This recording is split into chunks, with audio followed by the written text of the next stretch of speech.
Good evening, Keith Thomas. Welcome on VH Berries.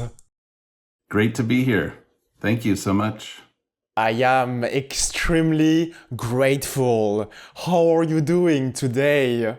I'm doing well, thanks. How are you? I am doing well as well because a world without the Keith Thomas geniuses is not a world I want to live in, because your work is the epiphany of joy and commitment in converting ideas from the cloud directly onto paper, and it is time to weather the storm. Well, thank you. Look, I'm very humbled by that. That's something that it's funny. I have a lot of books around me. I wouldn't say I collect books, though. I have a lot of books, but I collect ideas. And even a 300-page book can have a single idea in it that will inspire me to create something or to explore an idea further. So I do like the concept of kind of being in a cloud or surrounded in a cloud of ideas that I'm trying to make tangible in whatever way art can be tangible. Absolutely, Keith Thomas. And you just said that you have a book, and I also currently I am holding a book called Dahlia Black, and I would love to discuss about this novel because you are watering this book exactly the way you are watering the plant behind you. Thank you. And this plant was just watered yesterday, so it's in good shape. Dahlia Black. It's interesting. That was a book that I had been writing for a long time, mostly in the dark, i.e., no one was reading it, but I was writing these things. And Dahlia Black really began life as a screenplay. Weirdly enough, it started at that end. It was a pitch for a story, and then it became a screenplay, television pilot. It was a bunch of different things, and then it eventually turned into a novel. And that novel was interesting because it was an opportunity to tell a story in a different way. And that's what excited me about writing it. I think when I was first approached to write the book version of that story, I was feeling a bit like I wanted to do something a little different than a traditional narrative. I didn't want it to be the traditional third person, past tense kind of storytelling. And so what we ended up doing with that book is essentially it's a document of these events that this woman experiences. And those events are what I guess people would call disclosure, which has been talked about a lot lately in terms of UFOs. So it's about how the realization that A, we're not alone in the universe, B, there is an intelligence out there, and C, that intelligence is going to transform us in ways that are inexplicable. That was the core for me. That was the interesting part of the story. And I don't think it's a spoiler. The book came out in like 2018, but we never meet the aliens. We never see them. We never understand what they were. And in fact, they very well may not even exist anymore. We only have their message, and their message essentially contains what I guess I'd call DNA, and that it's a virus, and that it transforms people when they hear it. So the act of disclosure, the act of telling the world that we've made communication ends up transforming humanity and the world. in ways, I guess you could say, very negative and apocalyptic, but at the same time, they are transformative, as all apocalypse I don't know, are. So yeah, it was a fun book. I don't think it'll ever become the TV series or the movie that it at one point was going to be, but I love the fact that it exists in the world, and it had been in my head for so long, and I'd been working on it with some colleagues for so long that it's good that it exists. We don't, as screenwriters, we don't often have that experience. Most screenplays that we write, if they never sell, we're talking of a handful of people that will ever read them. If they do sell, even at that point, and never get made, then how many people see them? It's few and far between. So it's always fun when something that, I wouldn't say died on the vine, but something that never grew to fruition in the form it was intended becomes its own thing. So, Dahlia Black was that experience. And it's a book I'm proud of. It's fun. I think the people who have read it and discovered it have enjoyed it. And it was interesting because it bookends, in some ways, Dahlia Black. Well, it's a book I published right before I directed my first film, The Vigil. And I have not published a book since, just until last year.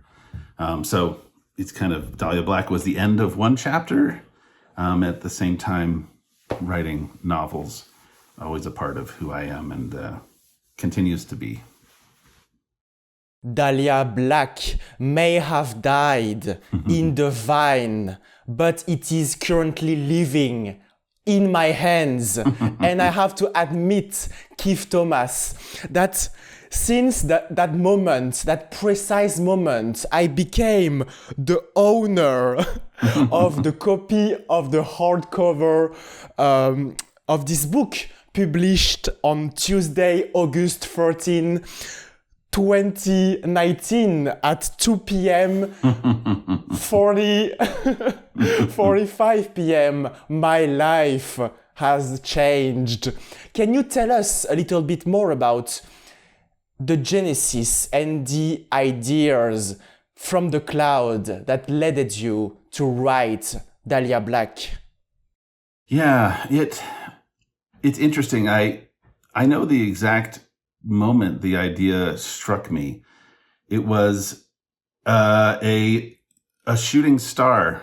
I was in California, and I was at a friend's house, which was near the beach, and it was late at night, and I had been out walking around, just kind of thinking, doing that writer thing of walking around and just having ideas and the cool night air, and there was a shooting star, and I imagined it was, shooting stars are there a second, maybe, if you're, it's so funny that they're very frequent, apparently. A grain of sand will make like a shooting star. And the earth is bombarded by them constantly. But because of the light pollution our cities create, we don't see that many of them. And you have to kind of get outside the city. Whatever, it was a dark night. There was no moon. It was perfect conditions. Shooting star lasted a second. If I had been looking any other direction, I wouldn't have seen it. And it's not that anything fun happened. Nothing landed on the beach. There was no explosion in the ocean. It was just a shooting star cutting through the sky, just like a slice of a scalpel. And there, 1 second gone, the next. But I thought at that moment, I had this idea.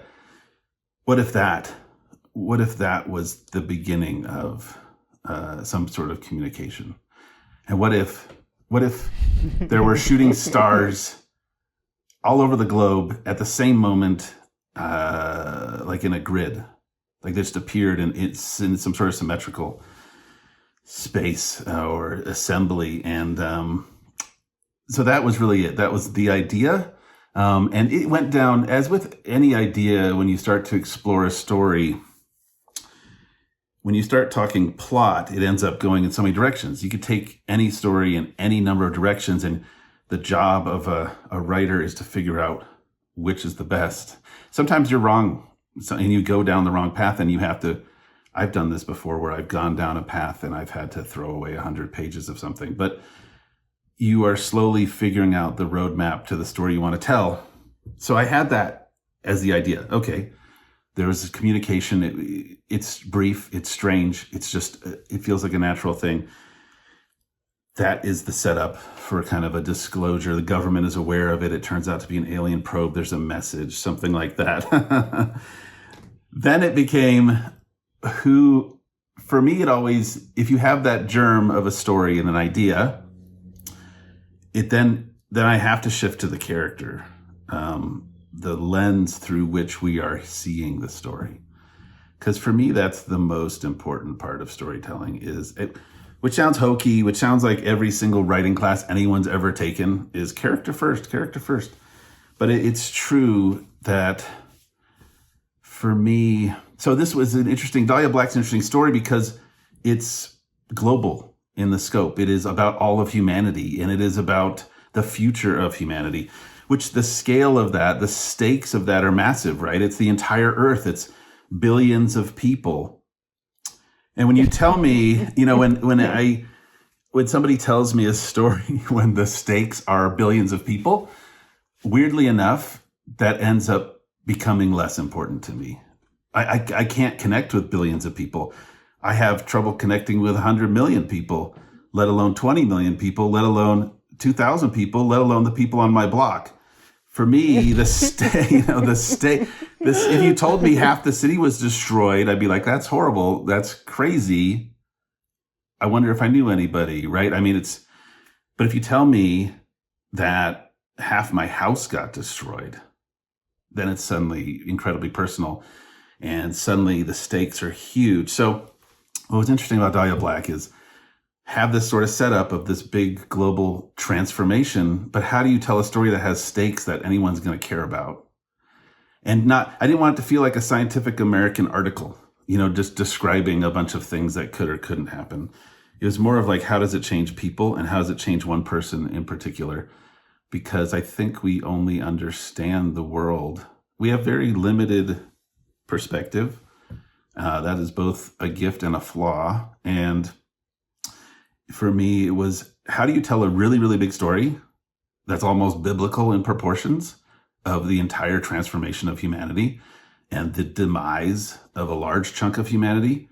How do you tell that story in a way that feels personal, that feels like it has ramifications for one person's life? And the way you do it, at least for me, is to focus it on one person's point of view, one person's perspective. So the things that happen, Dahlia Black, it's not about flying all over the world and witnessing all sorts of crazy events.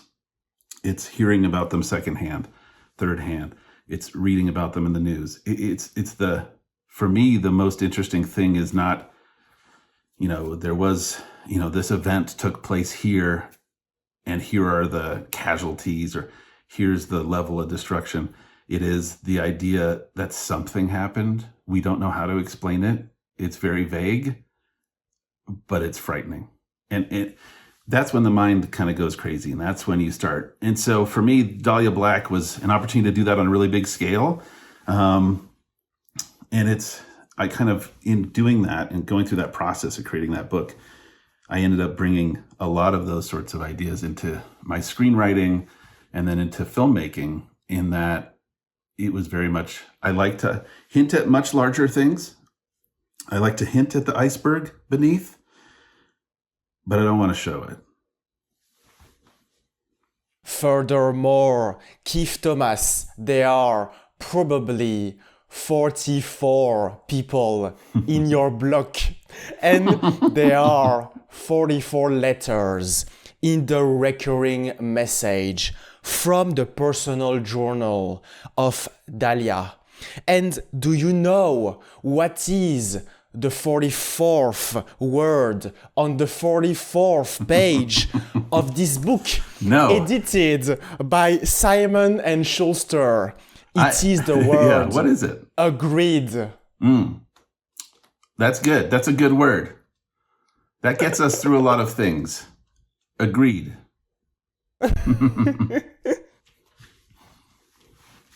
This book has a very special narrative structure because, as you just mentioned, it is a document of these events. What is the purpose of that specific structure? Yeah, part of it was kind of the idea I was talking about, to make things personal, make it a diary. At the same time, I'm totally blanking on the word. Is it epistolary? There is a style of writing. It's somewhat old school, where you tell a story in letters or in journal entries.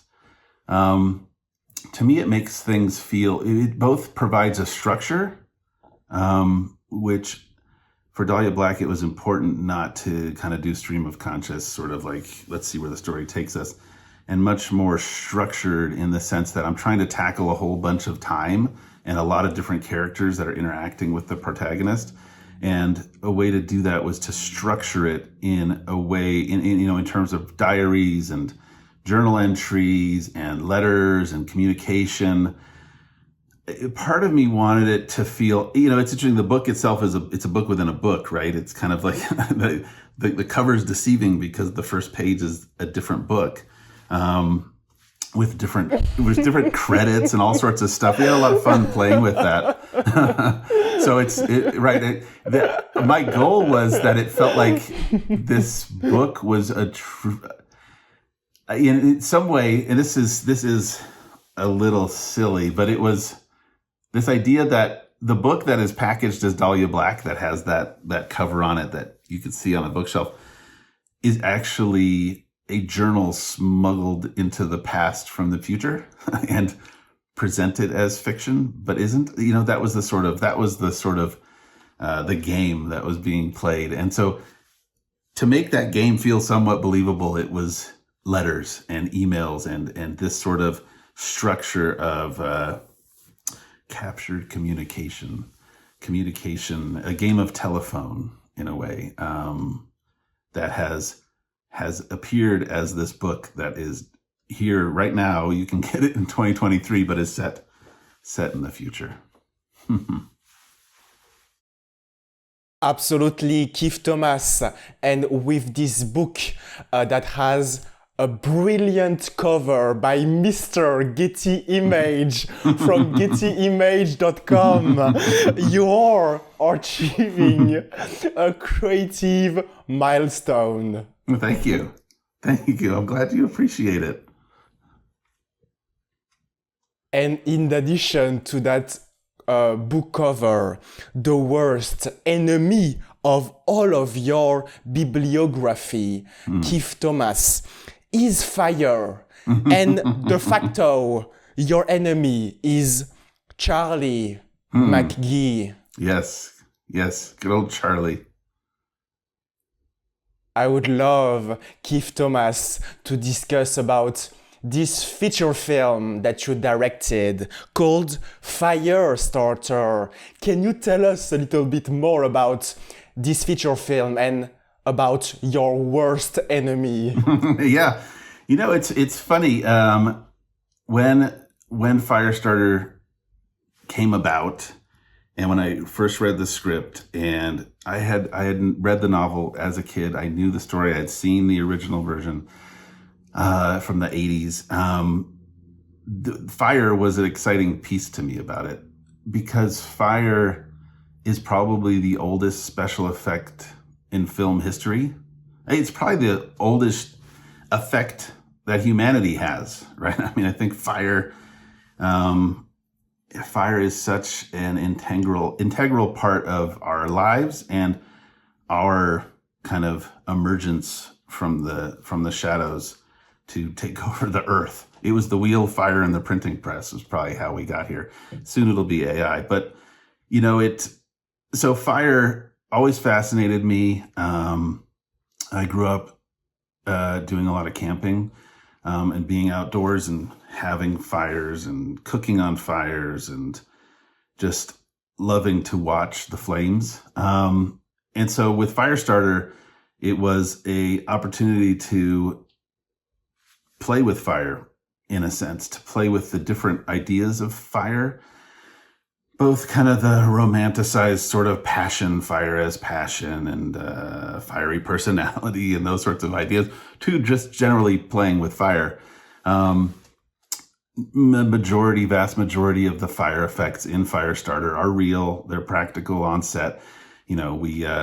We set our actors' arms on fire, which there was some trepidation at first from some of them, a little worried, how is this going to hurt? What's going to happen?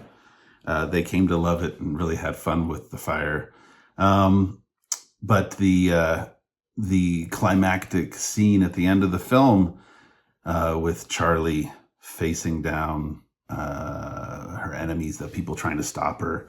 In the shop, we had a flamethrower that shot fire about 40 feet. And we had built a room specifically for this sequence. And the stunt actors were in flame-proof suits that were very real. They had oxygen tanks on underneath. And we hit them with the flamethrowers.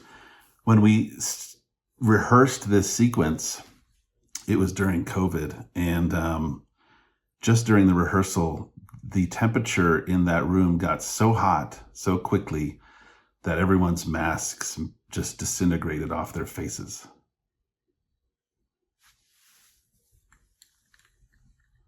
You had, Keith Thomas, a lot of pleasure playing and manipulating these very hot elements. And I am wondering how many fire trucks were nearby on the street of the recording, because this very special configuration and storyline is requiring a very special organization.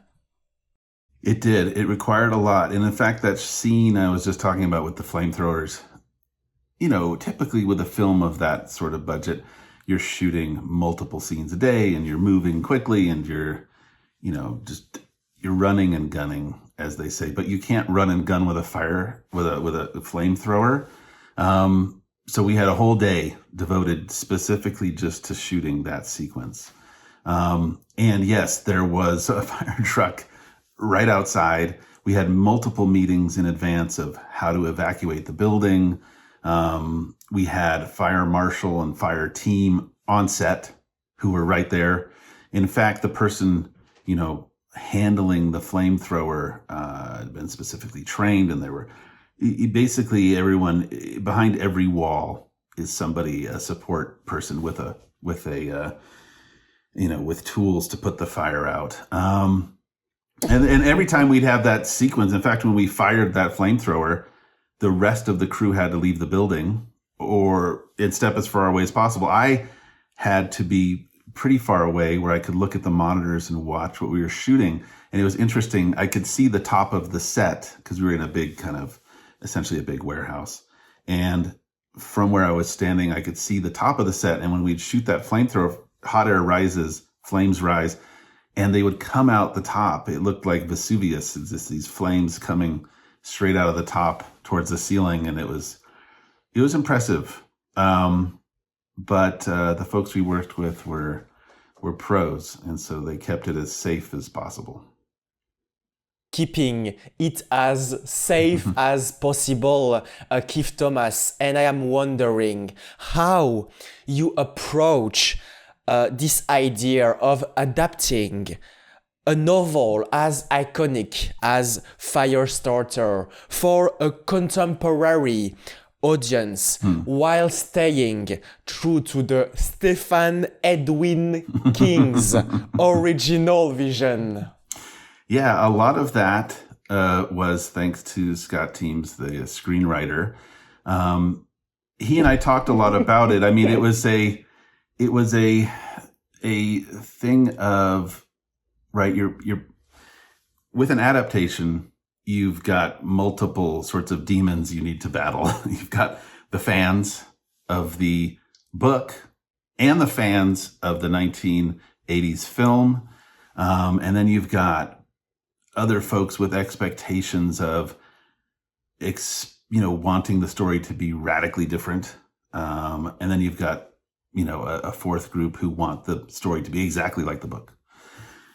You can't adapt a book like Firestarter. In fact, any book really 100%. It's maybe if you did a miniseries with 12 episodes, you could do it, but probably episode 4 to 10 would be pretty boring, right? It's kind of trimming down things, streamlining things. So for me, adapting Firestarter was the thing that most interested me was the character of Charlie. And this idea, the Stephen King novel, when it came out, was relatively fresh at the time in terms of this presentation of a flawed superhero, for lack of a better word. And a lot of Firestarter ended up being copied and ripped off over the ensuing decades by other movies, by other media, in terms of, an experiment that goes wrong, that creates a child who can control fire, right? It's a story that kind of has become its own meme in a way. So for me, knowing that all this existed and all this was already out there, it was about just pushing more the psychological element. For me, it's fun to think of if you had fire powers, what would you do? Where would you go? What would it feel like? I think it's more interesting if it's a 12-year-old girl who is struggling to figure out who she is in her life and her world and school and friends and family. And, it's a pivotal time in most people's lives where you're a tween and you're trying to figure out who you are and to go to chart a path forward. And it's hard enough for most people, but if you have the ability to start fires with your mind, it just raises it up another level. So for me, that was the most interesting piece. And then on the flip side of that, how do you be a parent to a child who can do this? So that was the stuff in the story that most interested me. And it was kind of exploring those emotions, exploring that domestic life before things start to fall apart, before her powers have introduced this kind of rogue element of the shop, of the people who want her to use her abilities to figure out what makes her tick. And then then the outside world starts to intrude on this this turbulent domestic situation. And so for me, it was that sort of story. It was navigating that and figuring that out and kind of having fun with that.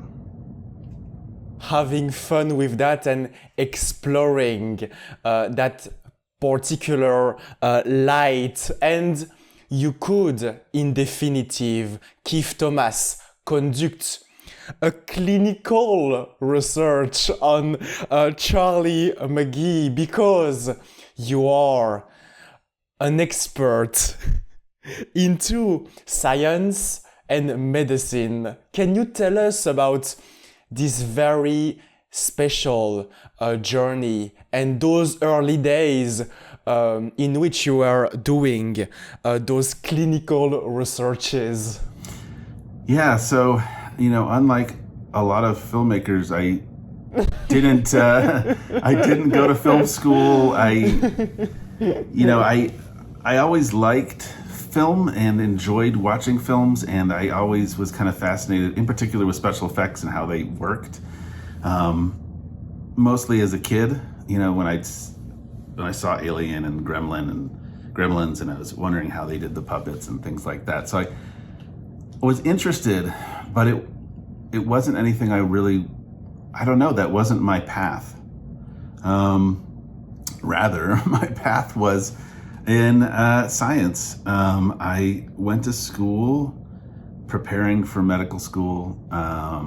I ended up not going to medical school, but I ended up working in clinical research, running drug studies. Weirdly enough, running the type of studies that would have created a Charlie. So I'm familiar with that sort of world. I didn't create any Charlies in the research that I worked on.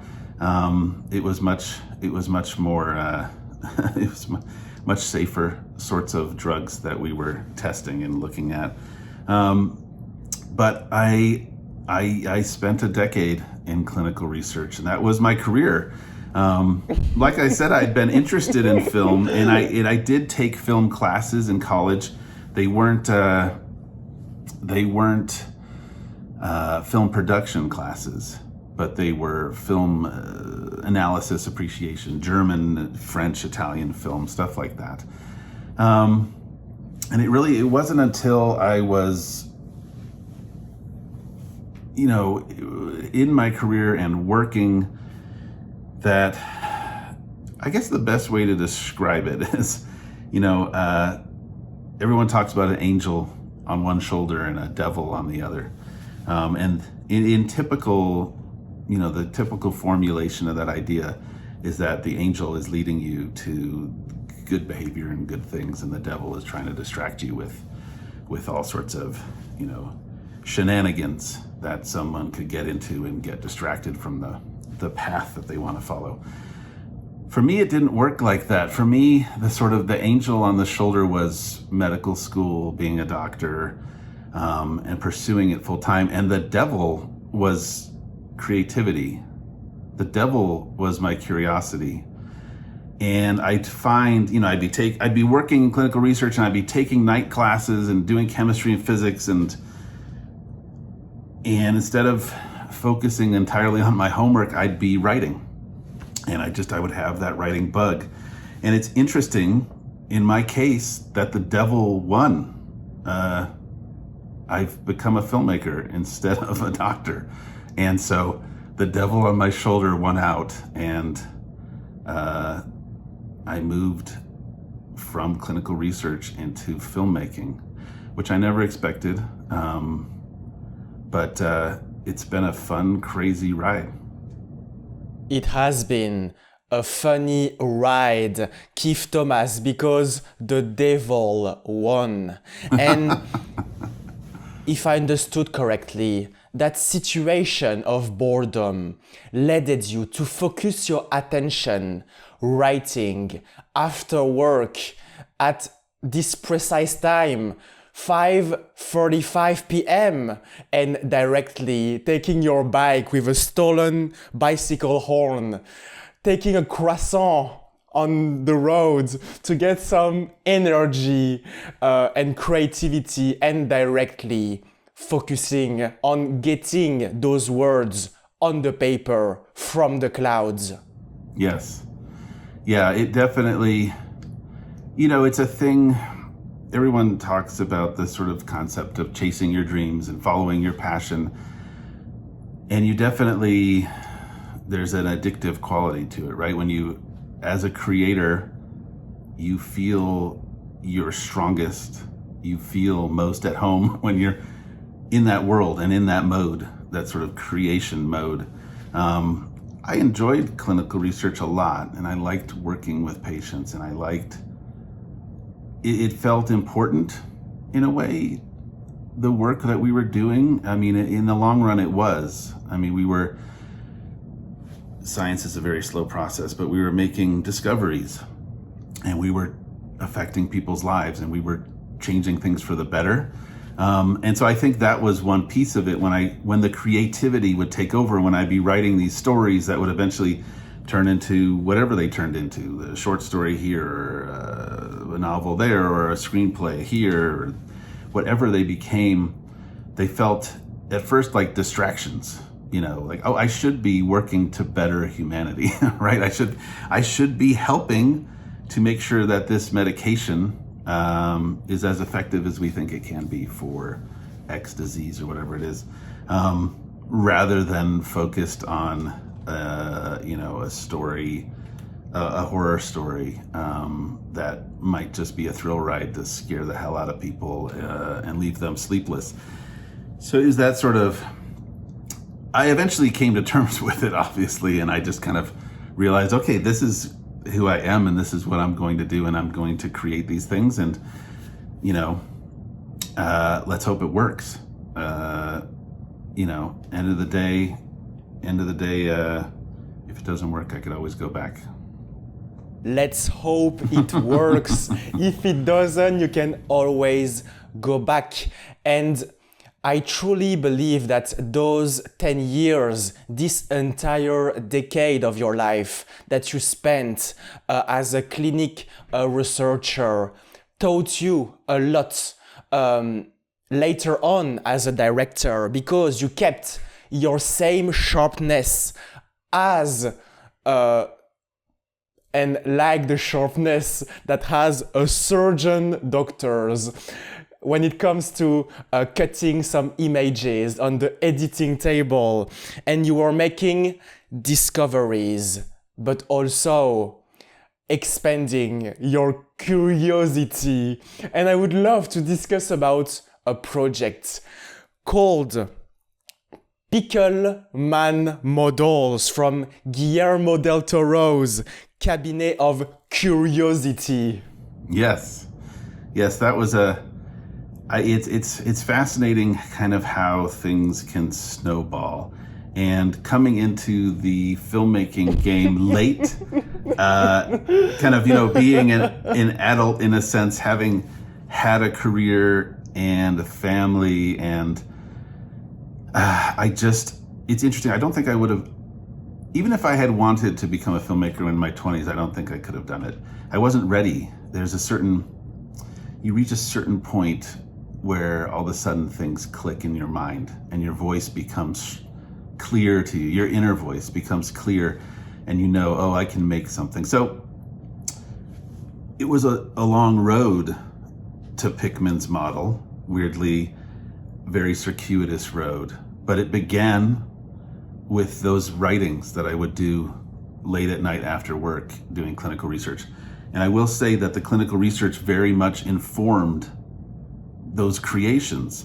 It began with my film The Vigil, which was very influenced in a way from the clinical research I was doing. That film, got made unexpectedly in a way I'm very grateful for. And Guillermo saw it. He saw it, a few years after it came out, and he, basically called me up and he said, I'm doing this show at Netflix. We have 8 episodes, 8 directors. I want you to be one of them, which of course was immediately, I almost had a heart attack. And, I had told my wife after talking to him that, my career is basically over. Like I could be done right now. I've already talked to, to someone I had admired for my whole life. I had seen his first film when I was a kid. And so it was, so humbling and such an incredible experience to get a call from Guillermo asking me to do something. And I think you could talk to any of the directors who did any of those episodes. It was really an experience that I don't think many of us will ever have again, in which someone of the stature of Del Toro basically said, I'd like you to do this episode, Pickman's Model. I was familiar with the short story that it's based on. I'd read it many times, and I read the script, and I liked the script quite a bit. And I was very interested in kind of exploring different angles, different ideas that the script brought up that I thought I could take in new directions. And Guillermo said, go, do whatever you want to do. This is yours.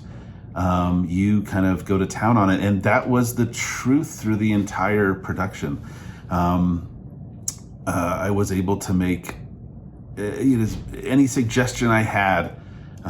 It wasn't like I was throwing every crazy idea into the mix and they're like, sure, go for it. You wanna throw pie in this person's face? Like, do it. You want Godzilla to show up? For sure. It wasn't that. It was more kind of letting me guide the look, the feel, the pacing, the structure, the scares, the character building, the world of that episode.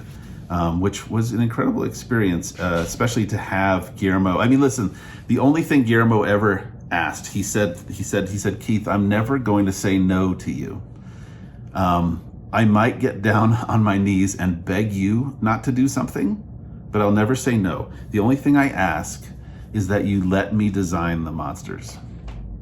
And what am I going to say? What am I going to say? No, Del Toro, that's a terrible idea. What are you going to, you're going to design some terrible monsters. No, of course, it was amazing. It was incredible. I said, I would love that. And so he did.